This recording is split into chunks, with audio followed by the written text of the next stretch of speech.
Dear participants, we are getting people connected at the moment, so we will give them 1 more minute to connect. So we will be starting in 1 or 2 minutes. Please stay with us.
Well, we see that the number of attendees is stabilizing, so let us start.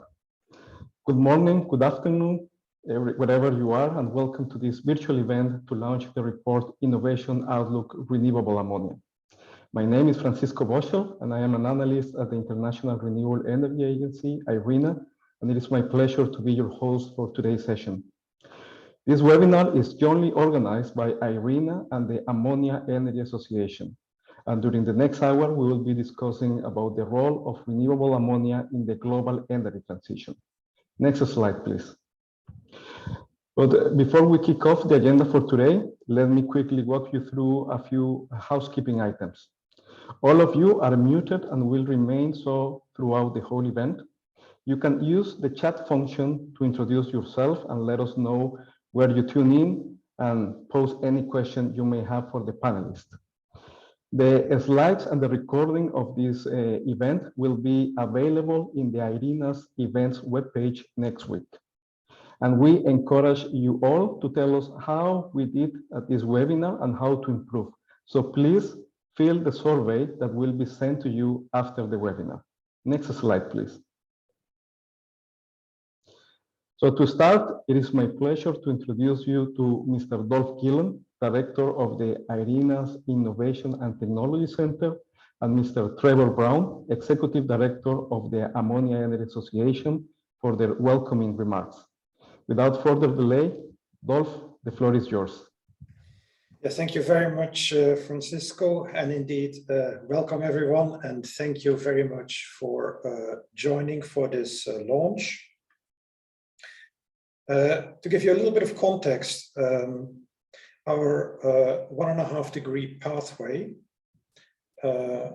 specifies that in order to decarbonize global energy supply and demand, by 2050, we need lots of renewable power, we need lots of energy efficiency, and we need a lot of electrification.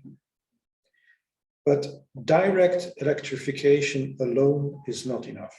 We also need to use more renewable power to produce green hydrogen, and then we need to produce derivatives of that green hydrogen. And so today we talk about renewable ammonia, which is one of these derivatives. And what we find in this study is that there is very exciting developments in this area.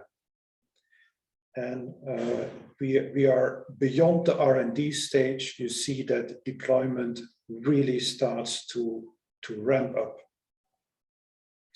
And you see that on the supply side, but you see also that exciting new types of applications are emerging. And we also looked at these. So that opens up a perspective to decarbonize, how to abate sectors which was not possible before. So we have partnered with the Ammonia Energy Association to develop the analysis contained in the report we launched today. The report is called the Innovation Outlook Renewable Ammonia. And many thanks to Trevor Brown and his colleagues in developing this. It was a great collaboration. And so today we will present the key findings of the analysis, and we will hear feedback from a panel of industry experts on this outlook. So I'm very much looking forward to our discussions today. So that concludes my remarks. Thank you. Thank you very much, Dolf. Now, dear Trevor, over to you. Thank you very much, Francisco, and thank you, Dolf. My name is Trevor Brown. I'm the Executive Director of the Ammonia Energy Association. The Ammonia Energy Association has been promoting the responsible use of ammonia in a sustainable energy economy since 2004. So we've been advocating for some of the ideas that we'll be discussing today for 18 years. And the first 15 years of that was primarily explaining to people that this was possible. And roughly 3-4 years ago, if you're a first mover, people started coming to us and asking, how? How is it possible? How do we do this? And that's, of course, a much harder question to answer. And I'm extremely pleased to be able to share with everybody here today this report, which is the beginning of the answer to that question. How do we do this? And it's been a tremendous pleasure to be working with Irina on this. And I don't want to say much more because we'll take up the time of actually presenting the report. So with my profound thanks to Irina and to everybody listening in today, let's talk about renewable ammonia. Thank you. Agree, Trevor. Let's go into the content. Thank you so much, Trevor. So next slide, please. Now we will have the pleasure to listen to two presentations, one from Irina and one from the Ammonia Energy Association with the key findings from the report. First, Dolf will further elaborate on the role of renewable ammonia in the energy transition. So Dolf, back to you.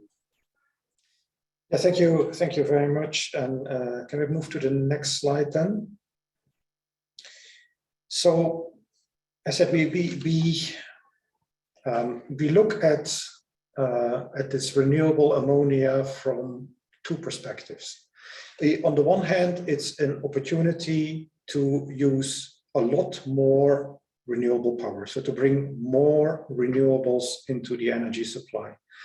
On the other hand, it opens up the perspective for the chemical industry, in this case, the ammonia industry, to tap into renewable energy potentials and even remote renewable energy potentials to open up a pathway to carbon neutral ammonia production. So from both perspectives, this is important. And we do a lot of work on renewable power. We do a lot of work on green hydrogen, looking at the supply, looking at trade opportunities, and looking at the applications.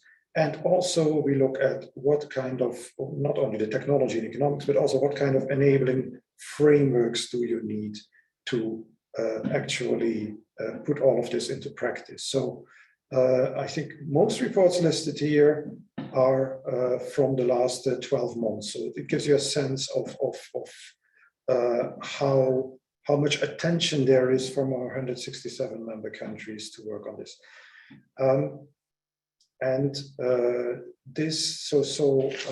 If you move to the next slide. So the production of ammonia is today already an important application of hydrogen, but today it's what is called gray hydrogen that is applied. So produced from gas and produced from coal.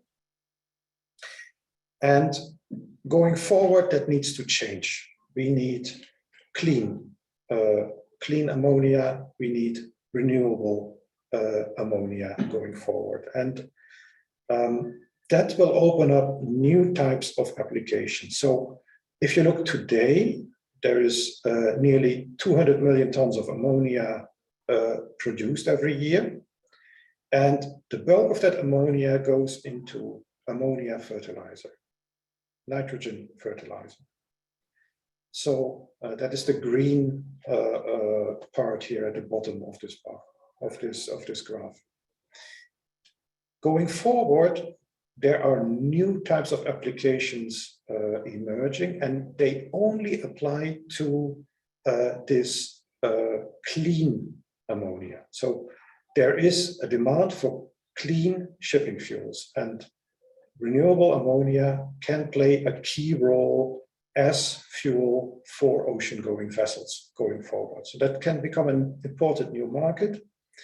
And also ammonia, we've been looking, a few weeks ago, we issued a report on technologies for how do you transport hydrogen around the world. And ammonia comes out as the preferred option for intercontinental shipping.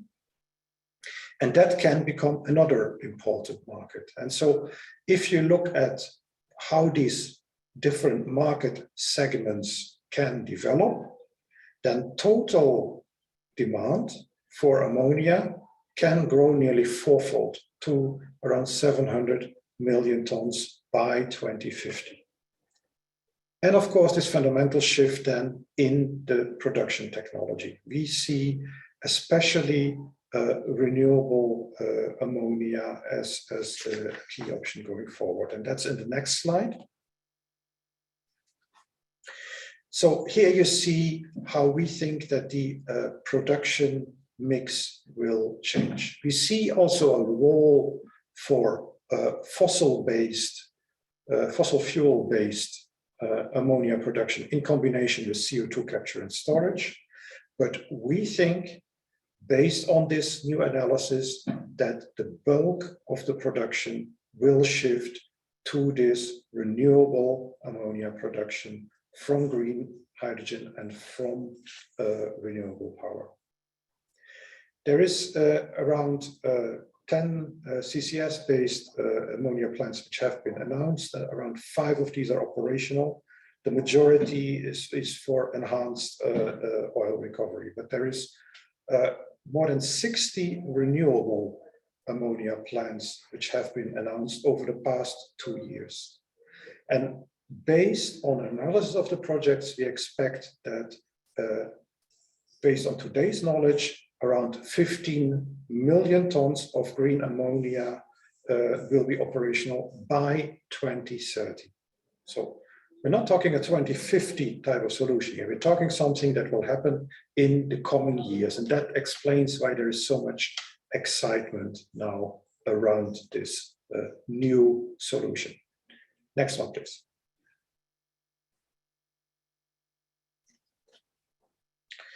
So, as said, we also looked into great detail into trade opportunities, and we concluded that renewable ammonia can become a key vector to transport clean energy between continents, so long distance transportation.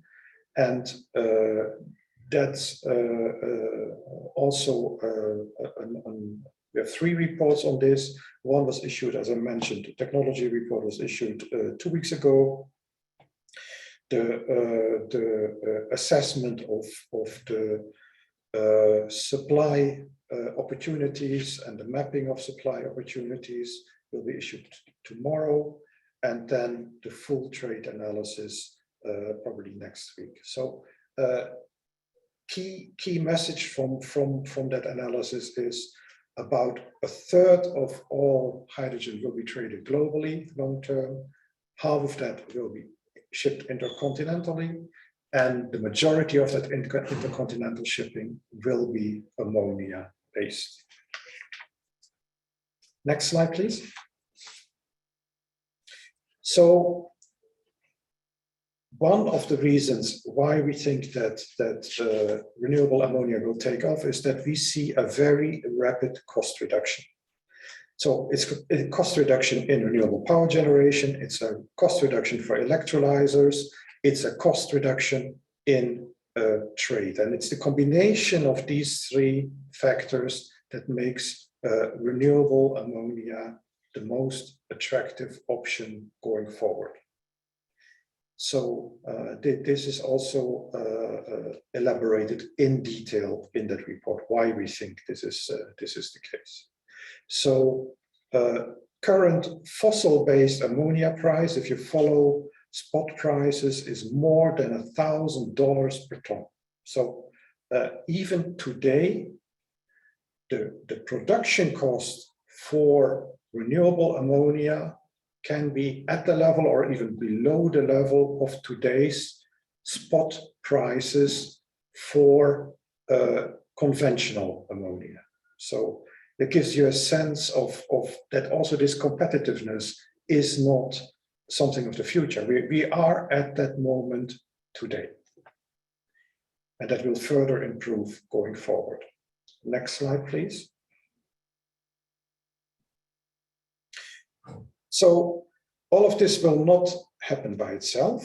As said, I mean, if you compare today's price and today's production cost of renewable ammonia, you see that we're at today's price levels, but of course today's price levels reflect what's happening in the gas markets. So we think that for the coming years, there's still a need for some government support, both in terms of the creating a dedicated market, which can be done through pricing, which can also be done by specifying the use of clean renewable ammonia in certain applications. For example, the carbon border adjustment mechanism is an example of such a mechanism that can be deployed to create that market and the right financial incentives. We also need to work on other types of enabling frameworks, such as, for example, we need standards and certification systems in place to ensure that ammonia that is being delivered is indeed renewable ammonia. So that there's work going on in all these areas. And then if we move to the final remarks, my last slide. So we think that the transition to renewable ammonia is essential in the overall transition to a net zero energy system. And the renewable ammonia can play a role beyond its traditional use as a fertilizer, but also as a clean energy vector. And we need to ramp up production significantly, nearly fourfold. And the cheap hydrogen is a key driver to achieve cost competitiveness. So that concludes my remarks. Thank you very much. Thank you very much, Dolf, for this very comprehensive and concise summary of some of the key messages from this new report. And now it is my pleasure to introduce you to Mr. Kevin Rubenhorst, who is the Technology Manager of the Ammonia Energy Association. And Kevin will present the technology prospect for the production of renewable ammonia. Kevin, the floor is yours. Thank you so much, Francisco. Next slide, please. So first, let me introduce the Ammonia Energy Association briefly. So we are a global industry organization and we promote the responsible use of ammonia as a zero carbon fuel and as a hydrogen carrier. So that means on the production side, for ammonia production, we need to decarbonize ammonia production, but also on the demand side, we need to adopt ammonia in energy market. And when you look at our member list, we see that over the past few years, our membership has grown. And right now we have almost 160 members. Next slide, please.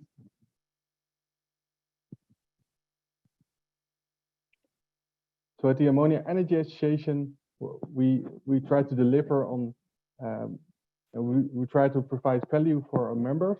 We do this through multiple pathways. So you can see some of them here.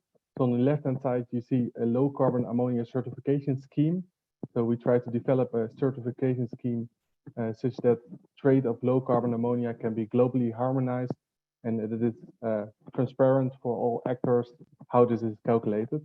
And secondly, this report, which we are discussing right now, but also we are mapping what's happening all around the world. So for instance, in the maritime sector, there's a lot of activity, and we map which projects are happening and where and when.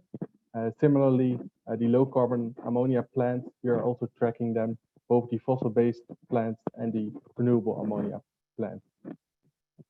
Next slide, please. So a little bit of background on the ammonia production pathways. So ammonia is produced from hydrogen and nitrogen, so ammonia NH3, hydrogen H2 and nitrogen N2 from the atmosphere. And the process to do this is the Haber-Bosch process. And one thing to recognize here is that the hydrogen production is probably the most important, as it accounts for typically more than 90% of the total energy consumption for ammonia production. And currently, this is mainly fossil-based, so mainly from natural gas and a little bit of naphtha, so that accounts for about 75% of the total production capacity, and then about 25% is based on coal and heavy fuel oil. And when looking at the emissions from the global ammonia production market, we see an emission of about 0.5 gigaton of CO2 equivalent annually.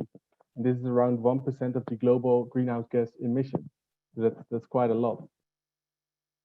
So when you look at the right-hand side, then you see different pathways to produce your hydrogen. So on the bottom, you see the fossil-based hydrogen production pathways. So you have the reforming technologies from natural gas to make your hydrogen, and then you have the coal gasification technologies. And when you go a little bit up, you have fossil-based hydrogen production with reduced emissions. So this can be the fossil-based pathways with some CCS, so carbon capture and storage, or it can be from alternative feedstocks or novel technologies. And when you move a little bit more up, so more to the nuclear power, the renewable electricity and the biomass, then you can come to technologies that actually produce hydrogen with essentially zero carbon footprint. And then the resulting ammonia, when you couple the hydrogen with the atmospheric nitrogen, will also have a low carbon footprint. Next slide, please. So first, let's look at a renewable ammonia production pathway from biomass. So when looking at biomass and also biogas in the sense, this can actually replace natural gas and coal as a feedstock, sometimes also in existing facilities. So for instance, biogas can be used in reformer technologies. And also biomass can be gasified and used in existing facilities. However, a main drawback of biomass for the use of producing ammonia is the added cost of the premium of biomass. That means that typically the cost of ammonia produced from biomass is quite high, so somewhere between $450 and $2,000 per ton ammonia. However, biomass also contains carbon atoms. So this actually means that ammonia, that you can actually produce urea from this. So urea is a fertilizer produced from ammonia when you combine ammonia with CO2. And this currently accounts for the majority of the ammonia produced, about 55% of the ammonia demand globally. So we also need a pathway to decarbonize that. And then biomass can actually be a pathway to do that. And in the far future, maybe there's even potential to produce carbon negative ammonia or urea when we combine biomass-based pathways with CCS, which is also known as BECCS. Next slide, please. So now let's look at electrolysis, which is the majority of the announced project. So ammonia can also be produced from electrolysis-based hydrogen with a low carbon intensity. So what's done there? Hydrogen is produced in an electrolyzer. In an electrolyzer, water, so H2O, is converted into hydrogen, so H2, and oxygen is formed as a byproduct. So you need to supply electricity to make this happen. And there are multiple pathways for low carbon electricity. So you can think about renewables, such as solar PV, wind, or hydropower, or for instance, nuclear power. Or if the grid is already highly decarbonized, you can connect this plant to the grid. And when you look at the scheme at the bottom, you see the electrolyzer on the left-hand side. If you produce the hydrogen, you might have to remove some oxygen and some water. And then on the bottom, you see air flowing in. And from air, you can purify the nitrogen. So if you then combine the hydrogen and the nitrogen, you compress that, you go to the ammonia synthesis loop, which is the Haber-Bosch process. Then you can produce ammonia, essentially from water and air. Is this something new? Well, no, it's actually not. Because already in the 1920s, a renewable ammonia was commercially available. And this was based on alkaline electrolyzers and hydropower. However, most of these plants have shut down, and the main reason for that is that natural gas came onto the market. And in the end, it resulted in a lower cost for ammonia production than from electrolysis. And on the right-hand side, you actually see the last operating plant based on hydropower and electrolysis right now, and that's the one in Peru. And nowadays, we see a re-emergence of renewable ammonia, mainly from solar PV and wind. And the main reason for that is that low-cost electricity below 20 cents per kilowatt hour is nowadays available in the best location. Next slide, please. So what do we see in the market when we look at the announced projects? So for that, we have to look at the graph on the left-hand side. So here you see the announced project for low carbon ammonia production, in this case, renewable ammonia production for the coming decade. And on the y-axis, you see a logarithmic scale of the size of these plants. And what you see up till 2025, you really see a scale up of these projects. Up till the point that these renewable ammonia projects have the size of a typical world-scale natural gas-based ammonia plant. And then after 2025, we see numbering up of world-scale renewable ammonia plants. Take you a little bit through the journey. On the right-hand side, we have some example projects. So in the 2010s, there were quite some demonstrators to show that it's actually feasible to produce renewable ammonia from wind or solar. And that this is an example from Minnesota. And actually last month, another project came into operation where a solar PV revamp of an existing fossil-based ammonia plant replaced part of the hydrogen from natural gas with renewable electrolysis-based hydrogen. So that's a project in Spain. And then actually in 2025 or 2026, so in the mid-2020s, we expect the first world-scale renewable ammonia plant to start producing ammonia. And actually, this is an example project in Neom, a new city that will be built in Saudi Arabia. And actually, the interesting thing here is that it's already on the construction. So the first shovels are already on the into the ground. And on the very long term, we might expect these renewable energy hubs where multiple ammonia plants, world-scale ammonia plants, are in one location, owing to the very favorable solar and wind conditions. And in this case, you talk about really multiple gigawatt scale projects, so tens of gigawatts. And this is mainly for the zero carbon fuel market, so for the maritime sector of power generation, or for ammonia as a hydrogen carrier. Next slide, please.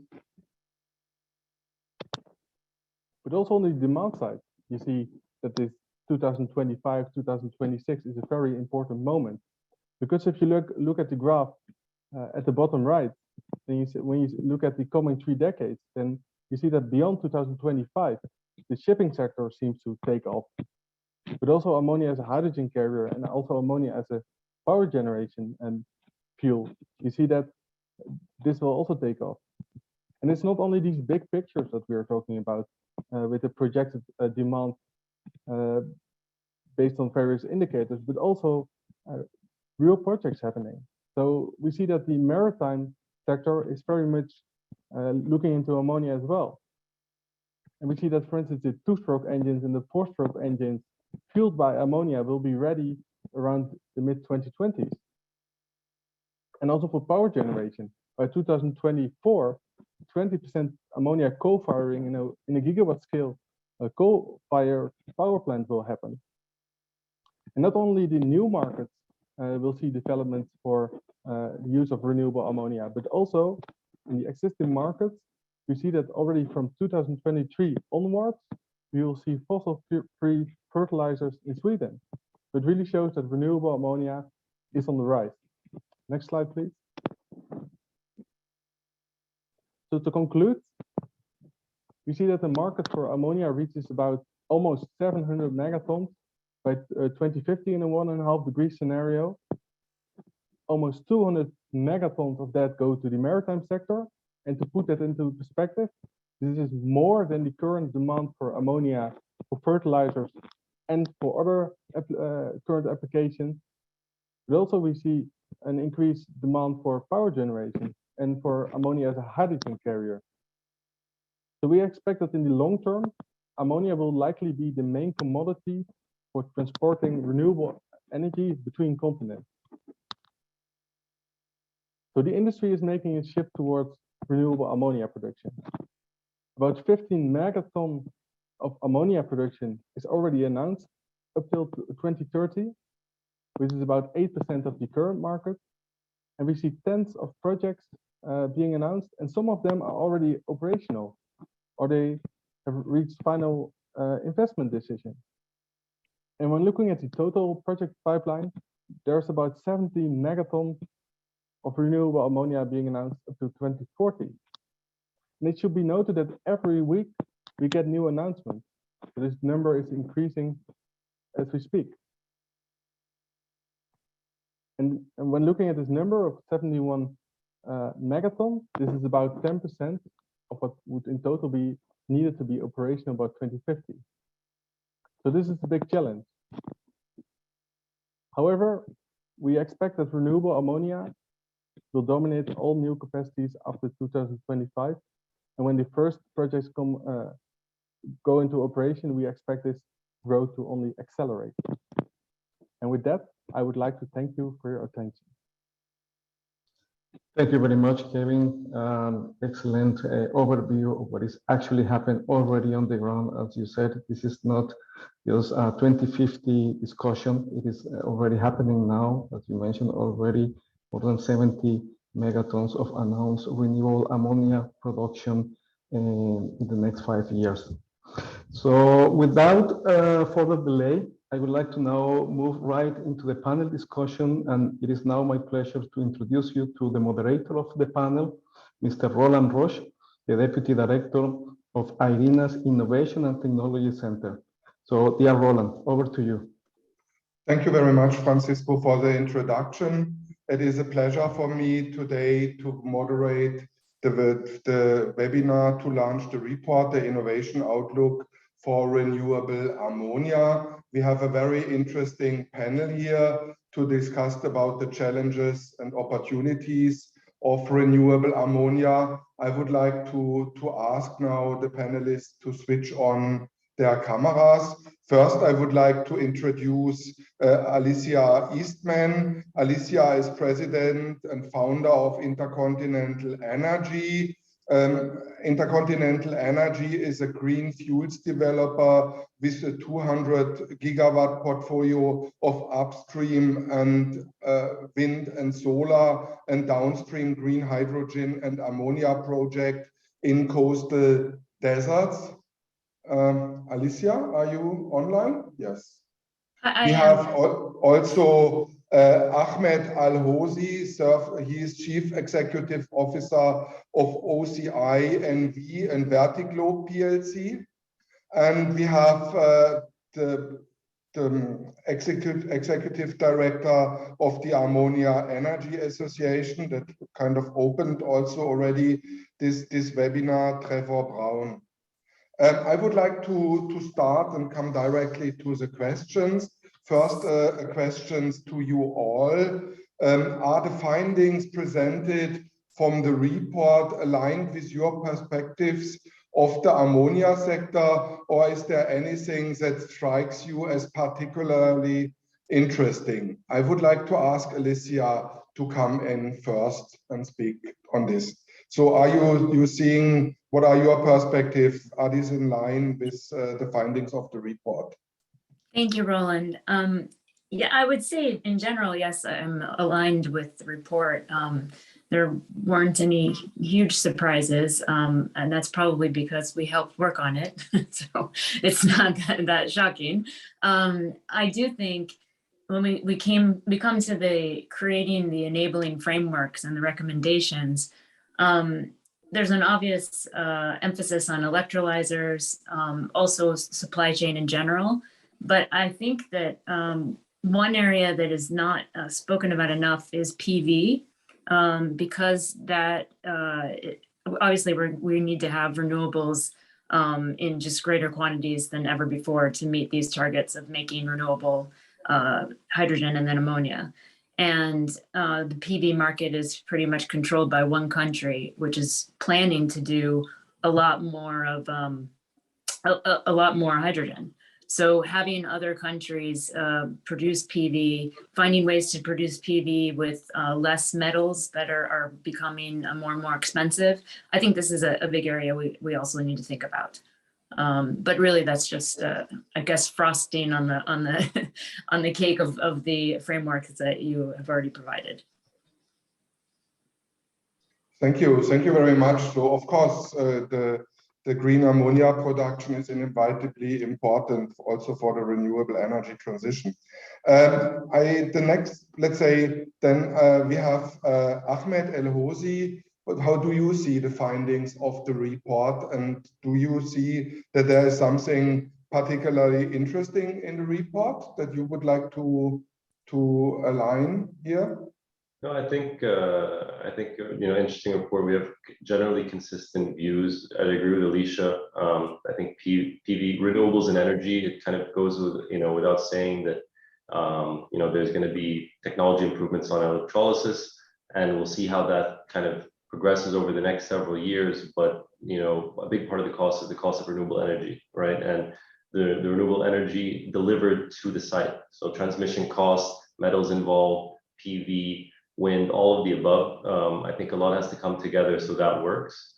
I'm a bit less optimistic on the amount of new green ammonia that comes on by 2030, because I think there are a lot of challenges like the cost of renewable energy and like bringing everything together to get a bankable project. I think on paper, the concept sounds great, but so far you don't have long-term green ammonia contracts. You don't have frameworks for the pricing of green ammonia or blue ammonia. When you talk about the spot price of ammonia today being north of $1,000, I mean, it's $1,300 today in Europe. Last year, it was $200 in Q1. So it's quite volatile. If you try to sell ammonia in a few months at a fixed price, you'll have difficulty, let alone the 15 or 20 years you need to create a bankable project as an off-taker of ammonia. So those are things that, you need regulatory frameworks as the recommendations here set out. You need subsidies, grants, guarantees, a lot to come together to create bankability. And I think one of the other areas was about development spending and development capital, because it's a very risky endeavor. When you go and you go out and announce a new project, to do the feasibility studies, to hire the people to do the work, you could spend $10, $15, $20 million for a project, and that money could be worth zero if the project doesn't move forward. And my concern is that with a lot of the projects that are announced, I'm a bit more optimistic on blue getting to the market because it's much more cost competitive today versus green, given everything that has to fall into place. Otherwise, I think recommendations around ammonia in terms of just studying it more, getting it as a marine fuel, having work done on ammonia into gas-fired turbines as well as coal-fired is very important. So you can create that demand picture, because that's going to need to kind of pull and get more and more utilities around it, more and more shipping companies around it, so that we can create that demand pool and try to bring these projects to fruition. Okay. No, very interesting. Yes, I think there are some challenges to be overcome to make, let's say, the green ammonia production bankable. This is indeed, let's say, also to see in the report. I would like to ask you, Trevor, as one of the key partner from the Ammonia Energy Association, as Irina's partner in working and delivering this report. What are the findings that are interesting for you that you think is also very important specifically for your association? Trevor. Thanks, Roland. I think that the main conclusion that I draw is this is, you know, when we're talking about renewable ammonia, and bearing in mind the Ammonia Energy Association has a broad technology portfolio where we include all kinds of ammonia, but when we're thinking about renewables, it's actually the issues that ammonia needs to address are exactly the same issues that hydrogen needs to address, or that e-methanol needs to address, or biomethanol. And so the sort of policy recommendations that you might draw for ammonia are precisely the same policy recommendations you draw for essentially any decarbonization strategy. And so I think that it's really important at this point to be saying, well, these are obviously good ideas. You don't need to be an ammonia advocate to say that we need to deploy renewables at this scale. Whether you're turning them into hydrogen, whether you're turning them into methanol or eLNG or using them directly in batteries, this is the electrification we need. And I think that is a really important point to understand at this stage, because a lot of these technologies and markets are very immature. We don't have an ammonia two-stroke engine that you can go and buy. We don't have an ammonia gas turbine that you can install. So along this time period of 2023, 24, 25, when these critical technologies get demonstrated at industrial scale and become commercially available, at that moment, we will have a much greater sense of clarity on the role of ammonia in these markets. And in the meantime, hesitation is not a very good option because we've only got 30 years to reach our 2050 targets. And so we can take a lot of the understanding of electrification of hydrogen production and of e-molecules, and we can move forward with a great deal of confidence that these are good investments. Whether they move into one molecule versus another, we can figure out the details later, because we got a lot of work to do just to build out. As the other colleagues on the panel have said, we've got work to do with renewables build out. We've got work to do with bringing down the costs of electrolyzers, and these are all issues that face multiple molecules. Yeah, that's an interesting insight. So that the policies needed to make this all happen are the same policies you need to just decarbonize the energy sector and the end use sector.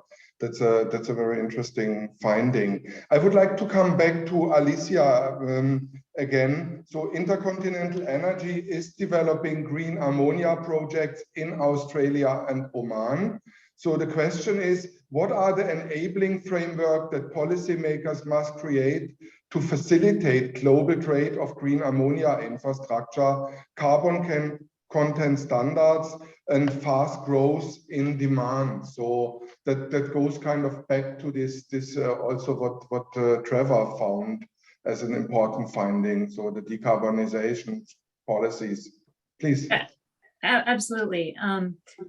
We also have a project in Saudi, so we actually have 4 very large projects, all of which face the same issues. I think certification is definitely something that we need, and not just of green ammonia, but we need to have it certification and monitoring of every other type of ammonia, because it needs to be in comparison. If we only have certification for green ammonia, then you have no idea what's in your low carbon ammonia. Is it 90% or is it 10%? So we really rely on certification across the board so that we can compare apples to apples. that's the main issue here is being able to compare the actual cost of each option, the cost to the society. This is internalizing the cost with carbon taxes in some cases. But really, what is the actual cost of the energy once you've taken all of the additional aspects into account, whether it's health outcomes or it's pollution. These all need to be taken into account when you compare your sources of fuel.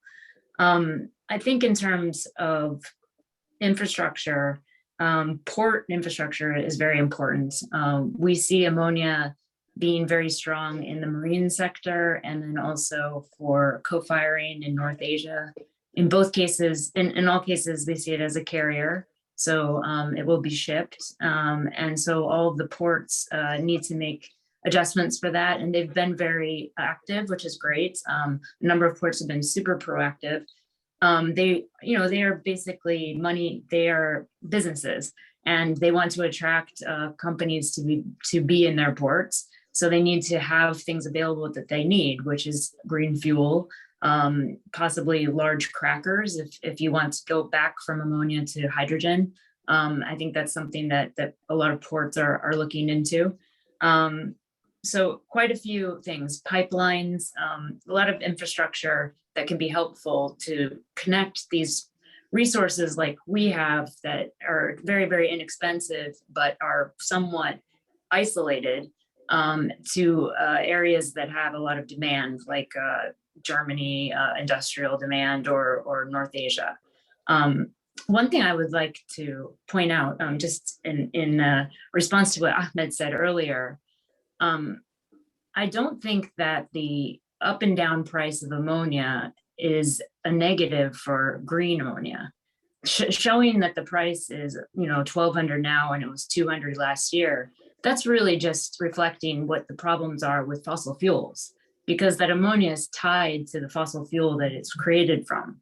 If you're talking about green ammonia, if you're talking about renewable, you don't have that problem. In fact, the price of your first phase will be the exact same price every year. You'll be able to predict it because you can do wind and solar monitoring. You know what your costs are. And the next phase will be cheaper and the next phase will be cheaper. So I think we actually have an advantage for long-term contracts because it's very hard for people to deal with the ups and downs of the pricing of fossil fuels. Even if the price is low, you can get hurt. Cathay Pacific famously hedged the cost of fuel for their planes, and then the cost of oil went down tremendously, and they lost a lot of money and were very uncompetitive compared to the rest of the airlines. So that being able to have a price that you can actually rely on is a really big selling point of green ammonia when it's used in lieu of fossil fuels. Thanks a lot, Alicia. That's a very interesting view also, that we have to, let's say, that policymakers, countries have to build up the infrastructure of port, because before the commercialization and the scaling down of costs can really start. I would like to come back to Ahmed El-Housi. You basically also explained about the different cost components of the ammonia production value chain. And I would like to ask you in how to enhance the cost competitiveness of green ammonia versus conventional ammonia. How do you see this? So it goes somehow back to the cost analysis you brought before and the bankability. But let's say what can be done on the competitiveness in improving the competitiveness of green ammonia? No, I fully agree. I think that's a big focus area, is how to remain cost competitive. But just to respond to Alicia, with regards to the volatility, I mean, it's the same concept for Cathay Pacific to have hedged, and then the price drops, puts them in a very tough position that they've bought higher than the price of oil, and the fossil fuel value for ammonia is going to still be out there in the form of gray and blue over time, right? So when they're making a decision and they're looking at competing fuels, whether it's a slightly higher carbon version than green, Asian utility or someone on the power side to take that bet when ammonia is so volatile and you can't hedge it out even 1 month is very tough to create bankability. I agree with you that having a fixed price on, getting a renewable power to get fixed price and have attractively priced and over time lower and lower, green ammonia will be great for that predictability. It's that decision to make a bet and say, I will buy it at a premium to your green ammonia price that is fixed of $200. That looks great today because ammonia is at 1,300. But if ammonia goes to 300 or 400, that's the challenge that makes it tough to get the offtake. And that was the issue with LNG export terminals, right? When Russia flooded Europe with gas 2016 to 2021. Not really many LNG export terminals were done. A lot were announced. A lot of development spending was done. And during that period, if you didn't have that offtake, you couldn't get that bankable project. So that's a challenge, but I agree with you. Once you get closer and closer to having more predictable feedstock and saying this works, that'll be a good outcome. But people that are looking at it as on the shipping fuel side, they're comparing it to other fuel sources that unfortunately still have that volatility. And they look at the normal ammonia price and they don't want to look foolish. So they might want to buy a cargo or a few cargoes a year, a couple of years out on a voluntary basis. But when we get to, from a cost competitive perspective, more regulatory certainty, some carrots and sticks, things like you have, biofuel blending mandates, you have it, how bioethanol came into place. We're the largest producer of biomethanol globally. There's vehicular standards that require a decarbonization. If you do that in the marine fuel space, you do that on the power side, those types of instruments will be important so that you can get people to take that risk so that we can get more bankability and produce more projects. The other element when thinking about cost competitiveness to the question, Roland, that you had here was with regards to one of the recommendations you had here, which is number 8, retrofit technology towards renewable ammonia production, which was in the report. We fully agree with that. I think it's a very large pie because ammonia can decarbonize many different sectors. So I think there'll be a combination of greenfields, but I think incremental bites of the apple, low-hanging fruit is where we want to also focus on. Not having to build a port, not having to build storage, not having to get an ammonia network and import terminals, but actually going to an existing ammonia plant and providing low-cost hydrogen into that plant a few percentage points at a time and trying to grow that over time makes basically the leap of faith you have to take become a little bit easier. So we think there'll be greenfield projects, but also just having an existing infrastructure that's fully in place downstream of the hydrogen makes it so that really all you need is the electrolysis and the renewable electricity to make it work. But even with that, it's still challenging because we want more predictability on the sales side. We'd like to see more predictability on certification, as Alicia pointed out, to see how is that treated? How is carbon border tax going to be implemented in Europe? So that type of visibility is important because there's one thing, which is the commodity risk that hopefully changes over time as fossil fuels come down, but there's a regulatory risk that continues to stay a factor when you have big infrastructure bills in the United States that may or may not pass, depending on what the Senate makeup looks like.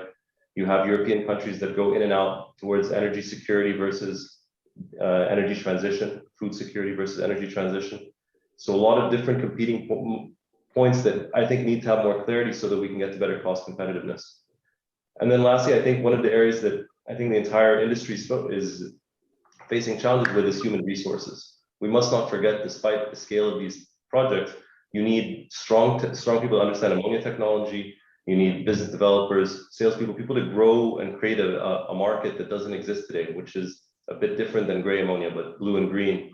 And I think it's challenging for labor markets globally, but these types of important skill sets are very important so that we can come up with ideas, we can push projects forward, we can execute multiple projects at the same time. And that's also going to be on the engineering company's side to build these electrolyzers, to have the labor to build these plants, and that's a very big need right now to increase that labor pool. Thank you very much, Ahmed. This is a very, very interesting insight from the private sector. Let's say that managing the regulatory risks and then low prices of renewable energy power as a feedstock and the predictability of those prices are key to start the scaling down of the costs for renewable ammonia is is very important. The last question I have goes to you, Trevor. I would like to ask you, what are the main challenges to realize the future applications for green ammonia as a fuel? Can we really see so much growth in shipping and power generation as we would expect from this? Please, Trevor, to you. Thanks, Roland. Yes. In fact, I think if there's one thing that this report underestimates, it's the role of ammonia in the power generation market. The only data that we felt was sufficiently robust to be able to include here was the numbers that have come out of the Japanese government, and that's really about technology demonstration that the rest of the world, which also faces similar market issues that Japan is trying to solve, I believe will be looking at those technology demonstrations, which are underway currently. We're currently combusting ammonia in a power plant in Japan, and as those move from coal co-combustion technologies to pure ammonia combustion technologies, the role for ammonia within the power generation market, whether this is distributed power generation, displacing diesel gensets using alkaline fuel cells, whether it's providing a deep penetration renewable grid with resiliency through long duration energy storage and peaker plants. I think this is a technology area that is going to see more development in the coming years than any other. And so in terms of market challenges, there are some technology pieces to put in here that will have some profound impacts on the status of what we're presenting today. The final thing I wanted to just bring up is both Ahmed and Alicia have been talking about certification. This is the critical issue. I don't personally think that expecting renewables and fossils to be on cost parity is the way forward. I think supply and demand suggests that as we use fewer fossil fuels in the future, they will become cheaper, and the people facing least regulation will be using them at the lowest cost. I think we need to be thinking about this in terms of certification to provide a differentiated product in which you can have full certainty that if you have a renewable mandate, you're meeting that. If you have a corporate commitment to your GHG emissions, you're able to demonstrate that you're meeting those commitments. If you have a national commitment to the Paris Agreement, you're able to demonstrate that you're meeting those commitments. That relies on a certification scheme, and that's what we're working. Thank you, Trevor. That's looking at the time. This I'm taking as a closing of this panel here. So certification is key to make green ammonia happen. I would like to thank you all, the panelists here. A big hand to you for your very insightful panel discussion. Thank you, Alicia Eastman, Ahmed El-Hosey, and also Trevor Brown for your very valuable contribution here in this panel discussion. I hand back to my colleague, Francisco Boschel. Please, Francisco. Many thanks, Roland, and to all the panelists for really a great panel discussion. We have really very insightful views on the need to continue with the technology development, especially for ammonia as a fuel, the issue about infrastructure development like ports, the importance of globalized, harmonized carbon accounting standards, the predictability of regulation, and the opportunity to harness the long-hanging opportunities like modernizing existing ammonia facilities. So this was really a great panel that really highlighted the key aspects as next steps to materialize this potential for renewable ammonia. And now I would like to hand it over again to Mr. Dolf Gillen for his closing remarks. Dolf, the floor is yours. Yeah, thank you, Francisco. So I'll be brief. I hope we have given you a sense of what the content is of this report. You can download the report from our website, and we're of course happy to answer any remaining questions. And again, I would like to thank the Ammonia Energy Association for this good cooperation, and we're already talking how we continue to cooperate in the future. So thank you all for your participation, and I wish you a nice day. Thank you very much, Dolf. And well, that is all for us today. As mentioned, the report is now available for free download at the IRENA's publications webpage. And thank you so much for joining us today, and hope to have you again in one of our next sessions. Goodbye.